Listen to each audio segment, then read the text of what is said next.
네, 9월 14일 화요일 중대본 브리핑을 시작하겠습니다. 먼저 지난 한 주의 유행 상황에 대해서 말씀드리겠습니다. 9월 5일 일요일부터 9월 11일 토요일까지 일주간의 하루 평균 국내 환자 수는 1,725명입니다. 직전 9월 1주차 한 주간의 1,671명보다 3.2% 증가한 수치입니다. 지역적으로는 수도권과 비수도권의 유행 양상에 편차가 좀 있었습니다. 비수도권은 지난주 491명으로 직전주에 515명보다 4.6% 감소했습니다. 8월 2주차에 703명에서 매주 조금씩 유행 규모가 줄어들고 있는 상황입니다. 유행 중심 지역인 수도권은 1234명으로 직전주에 1156명 대비 6.7% 증가했습니다. 4주 전에 8월 둘째 주 1077명에서 매주 증가하고 있는 상황입니다. 수도권 유행 규모의 증가에 따라서 지난주 감염 재생산 지수는 일보다 소폭 높은 수치로 1.01를 나타내고 있습니다. 수치는 보면 1월 1일, 8월 둘째 주부터 점차 수치가 올라가고 있는 상태입니다. 위중증 환자는 지난주에 소폭 감소했습니다. 지난주 하루 평균 위중증 환자 수가 363명이었는데 직전주 389명보다는 좀 줄어든 상황입니다. 지난 1주간 총 사망자 수는 43명이었습니다. 삼가 고인의 명복을 빌고 유가족께는 위로의 말씀을 드립니다. 지난주 전국의 이동량은 직전주보다 1.9% 증가했습니다. 3주 연속 증가 추세를 보이고 있습니다. 이 외에 고속도로 통행량, 또 신용카드 매출액 등과 같은 이동량 보조 지표들도 모두 증가 추이를 보이고 있습니다. 거리두기 장기화, 그리고 또 피로 누적, 또 추석 연휴 준비 등으로 인해서 이동량이 증가된 것으로 판단하고 있습니다. 수도권의 경우 확산세가 지속되는 가운데 이동량도 함께 증가하고 있습니다. 위험 신호로 받아들입니다. 수도권 주민들께서는 큰 규모의 유행이 확산되고 있고 언제 또 어디서든지 감염이 발생할 수 있는 상황이기 때문에 모임과 활동을 자제해 주시기를 당부드리겠습니다. 오늘 중대본회의에서는 추석 대비 특별 교통대책에 대해서 논의를 했습니다. 한국교통연구원의 설문조사에 따르면은 이번 추석 기간 동안 일평균 이동량이 작년 추석 대비 3.5% 정도 증가할 것으로 전망된다고 합니다. 특히 이제 감염 우려 등으로 자가용에 대한 이용이 증가할 것으로 예상됩니다. 이에 따라 정부에서는 추석 특별 교통 대책을 마련하고 또 방역 관리에 만전을 기하도록 하겠습니다. 먼저 휴게소와 또 졸음쉼터 등 휴게 시설에 대한 방역을 강화하겠습니다. 휴게소 출입구에 대해서 동선을 분리하고 모든 음식은 포장만 허용됩니다. 또 실내 테이블 운영은 중단합니다. 다만 야외에서는 테이블마다 투명 가림막을 설치할 예정입니다. 또 아울러 고속도로 내에 주요 휴게소 9곳에 대해서 임시 선별검사소를 운영할 예정입니다. 철도역, 또 터미널, 공항 등에서도 승차선 그리고 하차선 이런 동선을 분리할 예정입니다. 그리고 열화상 카메라도 배치할 예정입니다. 또한 드론 또는 암행 순찰자 등을 투입해서 혹시 있을지도 모를 음주, 과속 등에 대한 교통법규 위반도 철저히 단속해서 안전한 귀성 또 귀경길이 될 수 있도록 만전을 기하고자 합니다.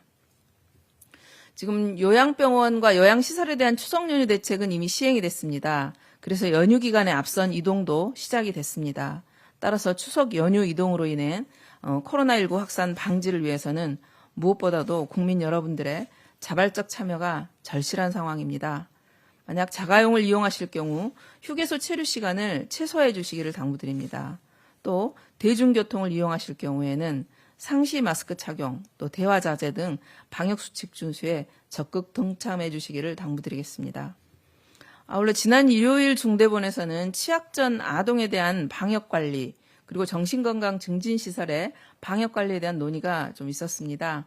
지난 9월 12일 0시 기준으로 했을 때 어린이집, 보육, 교직원 등 기타 인력 등 34만 6천 명 중 96.9%에 해당하는 34만 명이 접종을 완료했습니다.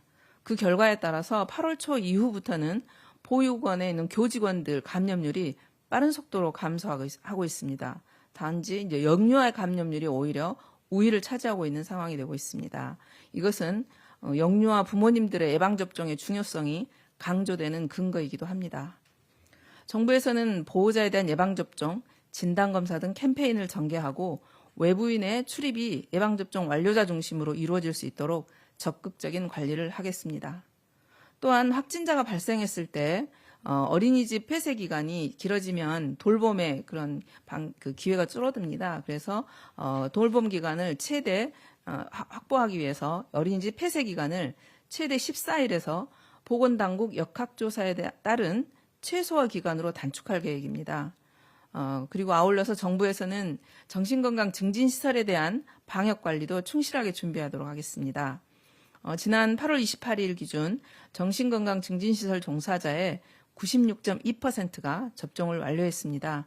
미동의자 포함해서 전체 입원 환자의 84.6%도 접종을 완료했습니다. 우선 정신질환자의 입퇴원 상태를 반영해서 기관별 예방접종 현황 관리 체계를 구축하도록 하겠습니다. 이를 통해서 그 시설 신규 입소자 등에 대한 미접종자를 조기에 발견해서 신속하게 예방접종을 완료할 계획입니다. 또한 정신질환자 감염병 전담병상과 또 밀접 접촉자를 분산하기 위한 시설도 계속 확보하고 관리해 나갈 예정입니다. 다음 예방접종은 순조롭게 실시되고 있습니다. 어제는 약 124만 명의 국민께서 예방접종에 참여해 주셨습니다. 약 83만 명이 1차 접종을 받으셨고 42만 명이 2차 접종을 받으셨습니다. 인구 대비 접종률로 보면 1차 접종 기준 66.2%, 또 접종 완료 기준으로 하면 39.9%입니다. 예방접종에 참여하신 국민 여러분들께 감사드립니다. 또한 예방접종을 아직 받으시지 않은 분들 반드시 예방접종에 참여하시기를 다시 한번 당부드립니다. 예방접종은 본인의 건강뿐만 아니라 가족의 안전, 그리고 우리 사회 모두를 위한 최선의 방어 수단입니다. 이번 주 주말부터 추석 연휴가 본격적으로 시작됩니다. 9월 13일 어제부터 요양병원, 요양시설 경우 2주간 방문 면회가 허용됐습니다. 입원 환자, 또 면회객 모두 예방접종 완료자인 경우 접촉 면회가 허용됩니다.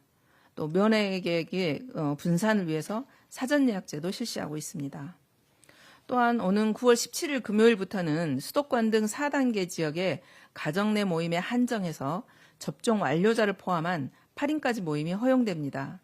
그렇지만 소중한 가족의 건강과 안전을 위해서 예방접종을 아직 완료하지 않은 부모님이 계신 경우 이번 추석 연휴에는 찾아뵙지 말 것을 강력하게 공고드립니다. 그리고 접종을 완료했거나 진단검사를 받은 후에 최소의 인원으로 고향을 방문해 주실 것을 권고드립니다. 그렇지 않을 경우 수도권 인구의 이동 증가로 전국적으로 큰 규모의 유행이 확산될 위험성이 있다는 것 다시 한번 유념해 주시기를 당부드리겠습니다. 오늘 또 방역수칙을 지키며 예방접종에 참여해 주고 계신 국민 여러분들과 또 현장의 의료진, 공무원들의 노고에 진심으로 감사드립니다. 정부도 최선을 다해 방역과 의료 대응 그리고 예방접종에 전념하도록 하겠습니다. 감사합니다.